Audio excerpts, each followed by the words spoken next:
그러나 실망하지 말라. 돈은 1%의 영감을 타고난 천재만 벌 수 있는 것이 아니다. 이 카드 5장을 쥐고 하는 포커판에서 나올 수 있는 카드패에는 259만 8,960개 종류가 있다고 한다. 즉, 최고의 카드패를 쥘 사람은 약 260만 명 중에 한 명이다. 하지만 포커에서 그런 카드패를 갖고 있지 않아도 당신은 이길 수 있다. 그저 포커 게임에 참석한 사람들보다 조금 더 좋은 패를 갖고 있으면 된다. 그러므로 최고의 카드를 받은 잘난 사람들은 무시해라. 그들의 포커판에는 비슷한 사람들이 몰려있다. 핵심은, 핵심은 천재들의 이야기에 주눅들 필요가 없다는 것이다. 돈을 번다는 것은 다른 보통 사람들과의 게임이지 당신보다 크게 잘난 사람들과의 게임이 아니다. 예컨대 당신이 보통 사람이라면 하버드를 수석으로 나온 사람과 경쟁하게 될 까닭은 없지 않은가. 오히려 그 사람 주변에 더 무서운 경쟁자들이 있기 마련이다.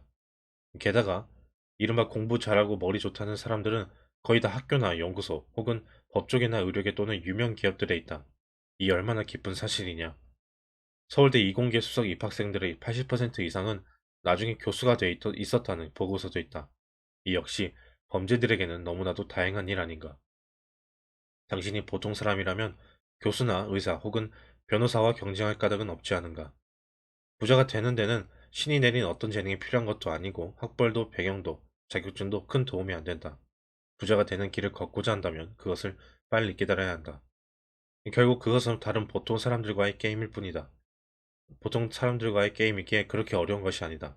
그저 우리는 우리가 속한 분야에서 다른 보통 사람들과 경쟁하여 이기면 되는 것일 뿐이다. 그들이 놀 때 놀지 말고 그들이 잠잘 때 잠을 덜 자고 그들이 쓸 때 덜 씀으로써 목돈을 준비하고 기회를 찾으면 된다.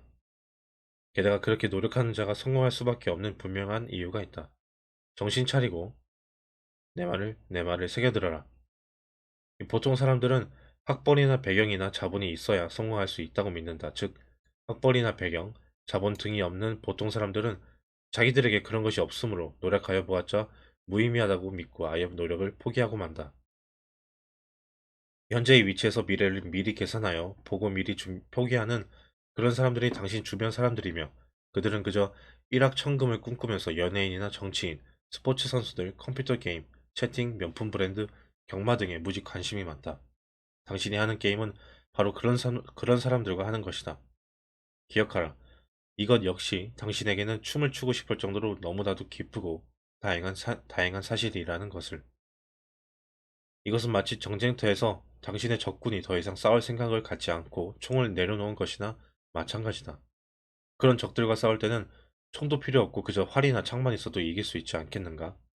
거창한 그 무엇도, 번쩍번쩍한 학벌도, 대통령 친척과 친하게 지내는 배경도, 많은 자본도 필요 없다는 말이다. 이 사실을 빨리 깨달아라. 미래의 결단, 자본주의 이후의 사회 등으로 우리에게 잘 알려진 미국 미래학의 거두 피터 드러커 역시 높은 성과를 올리는 생산적인 사람, 끊임없이 혁신을 꾀하면서 계속 발전하는 사람, 다른 사람에게 영향을 미치는 비중이 있는 사람, 그런 사람이 되는 길은 오직 지속적인 관리와 노력밖에 없다고 말한다. 나도 그의 말에 동의한다.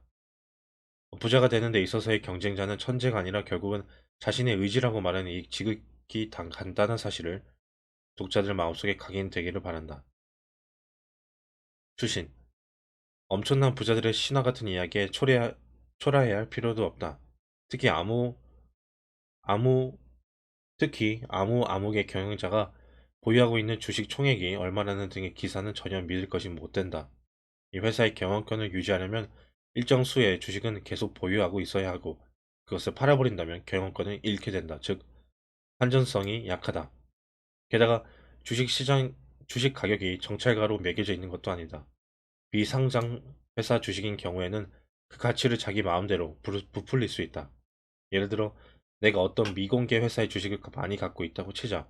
그리고 그리고 이 회사의 미래 가치를 5천억 원이 된다고 뻥을 튀기면 내 재산은 졸지에 수천억 원도 되고 1조 원도 되게 된다. 그러나 미래 가치라는 것은 순전히 말 만들기 나름이다. 시장에서 평가받지 않은 주식의 가치는 아무도 모르며 그것마저도 현금화되기 전까지는 실제 총액을 모른다. 이 대부분의 보통 사람들은 부동산이나 주식, 가상회폐에 대해 모른다. 그래서인지 그쪽으로 떼돈을 번 사람이 있다고 하며 귀를 쫑긋거리고 관심을 갖는다. 문제는 자기 학습을 통해 배우려고 하는 게 아니라 떼돈을 벌었다는 사람들의 투자 조언을 우선시하면서 따라하려고 한다는 데 있다. 대원칙. 자기가 얼마나 부자인지 보여주려고 과시하는 연놈들은 절대 믿지 마라. 부동산 고수로 알려진 연놈이 임장 비용으로 수십, 수백만 원을 내라고 하는 거. 그 연놈이 당신 돈으로 부자 되고 싶어 하는 거다.